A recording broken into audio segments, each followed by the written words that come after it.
Passei que pensará, le con so skiri, skiri, skiri, skiri, skiri.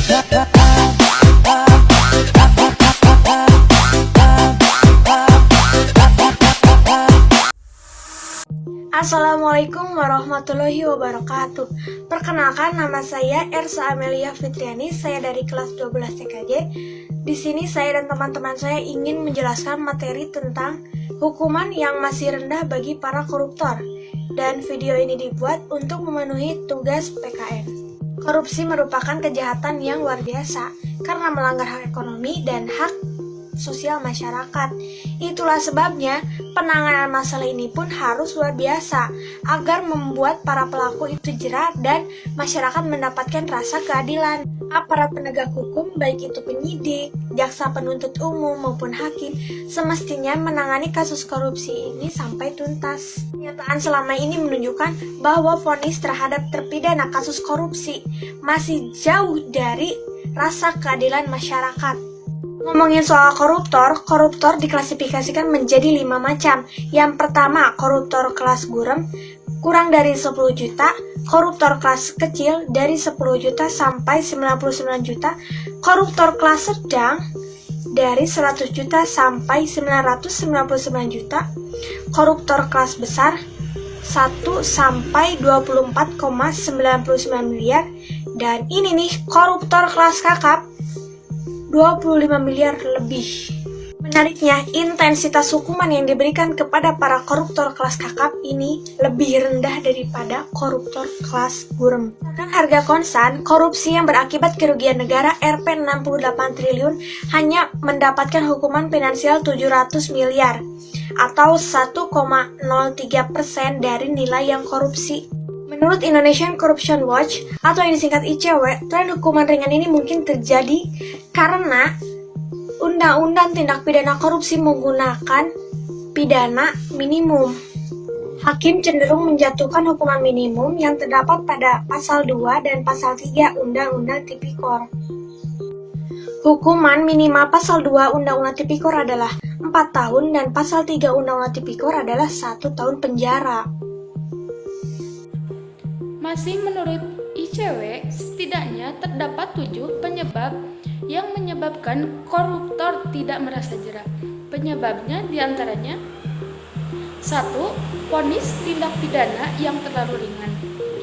Pada faktanya, vonis yang dijatuhkan kepada koruptor itu terlalu rendah sehingga mereka tidak merasa jera atas perilaku yang mereka lakukan dapat merugikan negara dan masyarakat. 2. Proses hukum yang hanya menjerat pelaku korupsi. Ada juga keluarga dan rekan-rekan yang ikut serta menikmati hasil uang haram ini. Namun di negara kita, proses hukum yang berlaku hanya kepada pelaku utama korupsi.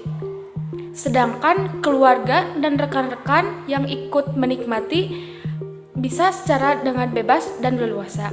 Maka seharusnya mereka yang ikut serta haruslah mendapatkan hukuman sosial, paling tidak membuat keluarga koruptor ini malu.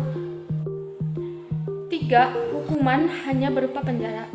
Padahal dibandingkan di penjara, mereka lebih takut dimiskinkan seumur hidup. Bagi mereka tidaklah masalah dikurung beberapa puluh tahun di balik jeruji besi, asalkan harta dan uang mereka masih tersimpan aman. 4. Hukuman subsidiar. Hukuman subsidiar merupakan hukuman pengganti, yaitu di mana denda yang dijatuhkan kepada koruptor diganti dengan kurungan.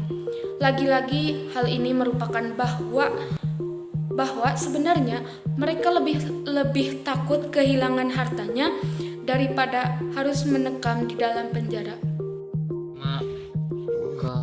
Kemewahan bagi para koruptor.